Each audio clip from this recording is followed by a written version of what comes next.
आज हम बात करेंगे पेमेंट, रिसीट और कॉन्ट्रा वाउचर की। पिछले वीडियो में हमने देखा था कि कैसे सेल और परचेज की एंट्री होती है, और अब हम बात करेंगे अपनी बैंक स्टेटमेंट की एंट्री किससे करते हैं। जैसे कि बैंक स्टेटमेंट में यूज होने वाले वाउचर्स हैं पेमेंट, कॉन्ट्रा और रिसीट। यही तीन वाउचर बैंक स्टेटमेंट की एंट्री करते टाइम यूज होते हैं मेनली।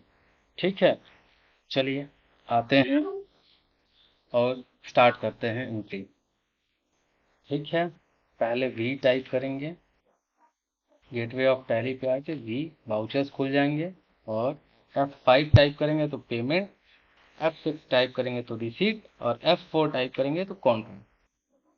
और यहाँ पे भी ये आप चाहें तो माउस की मदद से भी ये कर सकते हैं। F5 payment, F4 Contra, F6 receipt. इस साइड में भी होते हैं, तो हम बात करते हैं पहले रिसीट। अब हमने जैसे कि पिछले वीडियो में सेल किया था राहुल इंटरप्राइजेस पे, तो पहले हम बना लेते हैं एक बैंक स्टेटमेंट में जो बैंक की एंट्री हमको चढ़ानी है उसका अकाउंट। तो अल्ट सी करेंगे। यहाँ पे जैसे आपका बैंक है बैंक ऑफ बड़ौदा या axis bank, oriental bank, SBI, UCO, जो भी आपके बैंक हैं, XYZ। तो हमने बनाया है BOB का लेजर जो कि ऑटो क्रिएटेड है। फिर से मैं बता देता हूँ, यहाँ पे BOB bank of Baroda, account number यहाँ डाल दो आप। ठीक है, यहाँ पे इसका लेजर जब अंडर ग्रुप हो जाएगा बैंक अकाउंट। अगर ये आपका करंट अकाउंट है या सेविंग अकाउंट है तो बैंक अकाउंट में जाएगा, CC है तो CC में भेज दो, OD है तो OD में भेज दो। ठीक है, यहाँ आपको दिख रहा है CCOD बैंक अकाउंट, तो ये हमारा करंट अकाउंट है। हम ये इसको मान के चलते हैं ये हमारा करंट अकाउंट है, तो हम इसको बैंक अकाउंट में डाल देते हैं। ठीक है, और उसके बाद यहाँ अकाउंट नंबर डाल देते हैं, यहाँ FSC कोड, यहाँ से यहाँ बैंक नेम, यहाँ ब्रांच, और उसके बाद में यहाँ कंट्रोल A कर देते हैं, ये सेव हो जाती है एंट्री। हम BOB का एंट्री कर रहे हैं तो हम बैंक, अब हमने राहुल इंटरप्राइजेस को गुड बेचा। ठीक है, तो हम यहाँ लिखते हैं राहुल। अब राहुल पे टोटल आउटस्टैंडिंग जो है, जो हमको उससे लेना है, 86,730 रुपये लेना था। ठीक है, तो हम इससे लेते हैं 86,730।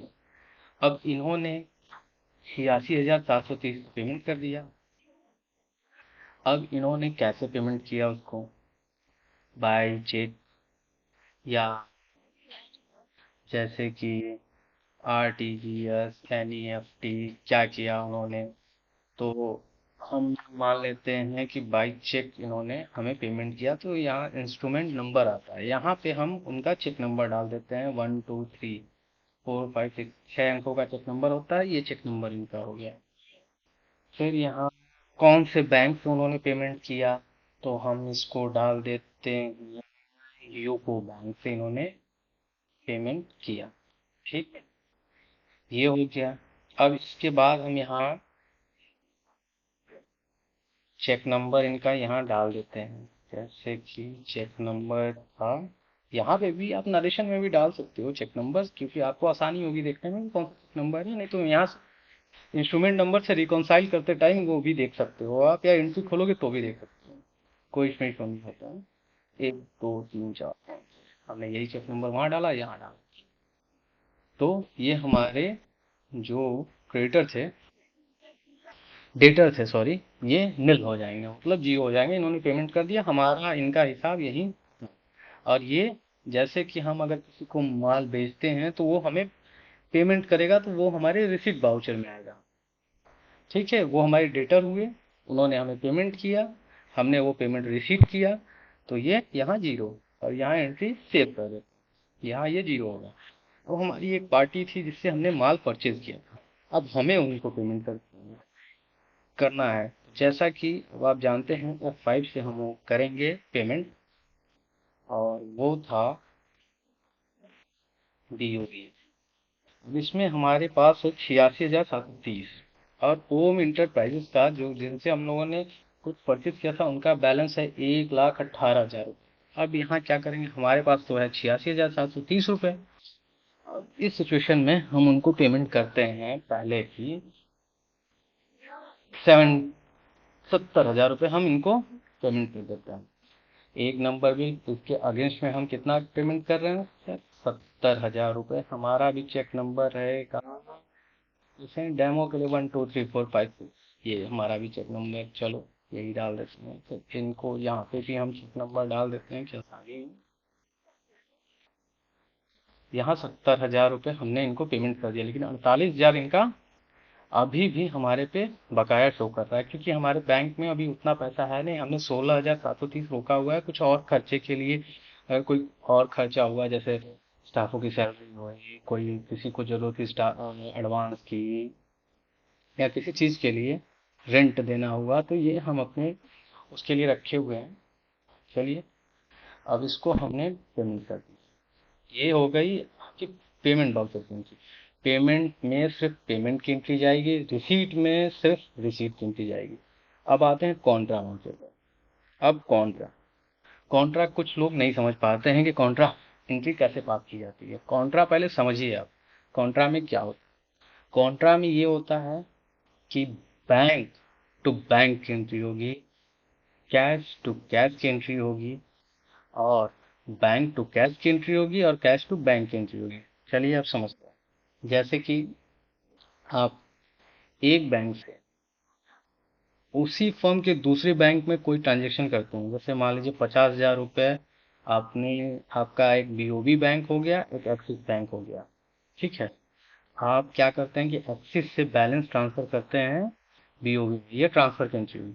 आपस में, आपस एक ही फर्म की दो बैंकें हैं जिनमें आपस में ट्रांजेक्शन हो रहा है, उसको कॉन्ट्रा में बुक करेंगे। अब मान लेते हैं जैसे कि कैश पे आते हैं, जैसे कैश टू कैश, जैसे पेटी कैश भी आप यूज कर रहे हैं, या एक कैश और यूज कर रहे हैं, कैश की जो नॉर्मल ऑटो पॉपुलेटेड वाली एंट्री होती है कैश से, तो पेटी कैश एक मेन कैश। आप मेन कैश से पेटी कैश में अगर आप पैसा डालते हो, सिचुएशन में भी कॉन्ट्रा होगा। जब पेटी कैश से मेन कैश में पैसा डाल रहे हो, तो भी कॉन्ट्रा होगा। एक ही फर्म की cash to cash, bank to bank करेंगे तो उसमें कॉन्ट्रा होगा, या कैश टू बैंक या बैंक टू कैश करेंगे तो कॉन्ट्रा होगा। काफी लड़के इसको कंफ्यूज हो जाते हैं।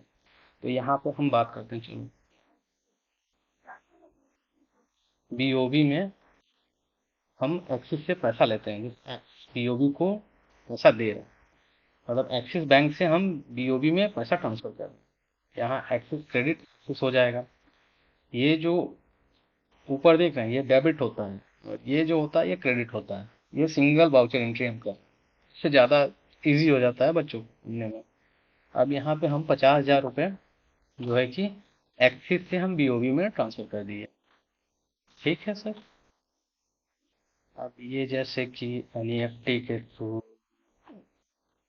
या आरटीजीएस के थ्रू या यूपीआई के थ्रू, कैसे भी ये कॉन्ट्रा ही होगा, ठीक है। यहाँ नारेशन में आप लिख सकते हैं यूपीआई, एनईएफटी, आरटीजीएस, कुछ भी, ठीक है। ये हो गया मोबाइल बैंकिंग, किसी चीज़ से भी आप ट्रांसफर करेंगे, यही कॉन्ट्रा की एंट्री होगी, नारेशन में आप लिख देना, ये हो जाएगी आपकी पे। अब एक और एंट्री आपको समझा देता हूँ, कैश वाली। जैसे कैश टू बैंक या bank to cash to bank कर देते हैं, ठीक है। अब कैश हम डिपॉजिट कर रहे हैं बैंक में, ठीक। तो यहाँ करते हैं बीओबी, यहाँ करते हैं कैश। अब आते हैं कैश, ठीक है। यहाँ पे हम करते हैं 45,000 हमने उस दिन कैश भी डिपॉजिट कर दिए, ठीक है।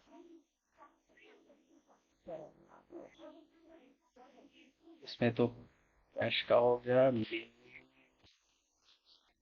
कैश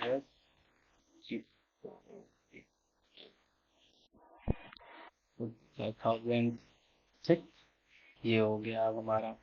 अब हमारे बैंक में और कैश में तो आप समझ गया, bank to bank, cash to cash आपको मैंने समझा दिया। अब कैश टू कैश की एंट्री कैसे होती है? जैसे मान लो कि आपकी वो दो जगह फर्में हैं, विद इन स्टेट दो जगह फर्में हैं, या दो टाइप के कैश यूज करते हो, एक पेटी कैश एक कैश। तो इस सिचुएशन में हम वैसे ही एंट्री पास करेंगे जैसे मैंने बताया था पहले ही कि पेटी कैश में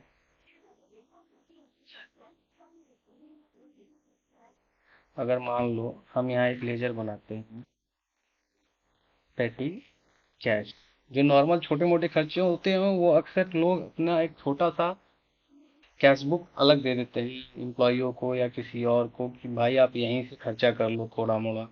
जो छोटी छोटी फर्म में जो छोटे मोटे खर्चे होते हैं फर्मों में वो पेटी कैश के थ्रू होते हैं अधिकतर। तो यहाँ पे भी इसको भी कैश इन हैंड में ही डाल दो। ठीक। अब यहाँ पे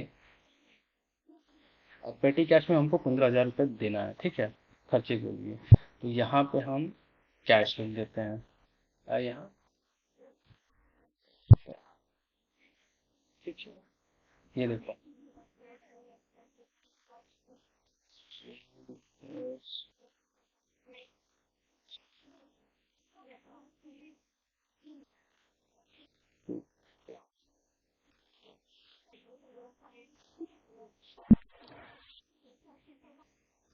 तो अब यहाँ ये एंट्री जैसे कि हमने अपना कैश पेटी कैश में ट्रांसफर कर दिया 15,000 से, उतने से हमारा कैश घट जाता है और पेटी कैश उतने से बढ़ जाएगा।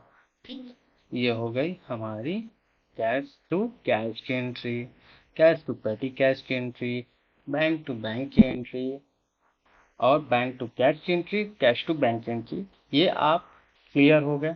अगर इसमें कोई भी परेशानी होती है आप बेझिझक कमेंट करके हमें बता सकते हैं कि मुझे यहाँ ये दिक्कत हुई इस एंट्री में, मुझे ये एंट्री नहीं समझ में आई, या कुछ भी ऐसा होता है आप मुझे कंफर्म करिए। मैं इसको फिर से आपको एक स्पेशल वीडियो बना के बताऊंगा, समझाऊंगा, और आपको फिर से कोशिश करूंगा कि आपको ज़्यादा समझ में आए। बाकी आज के लिए इतना ही। धन्यवाद। बाय।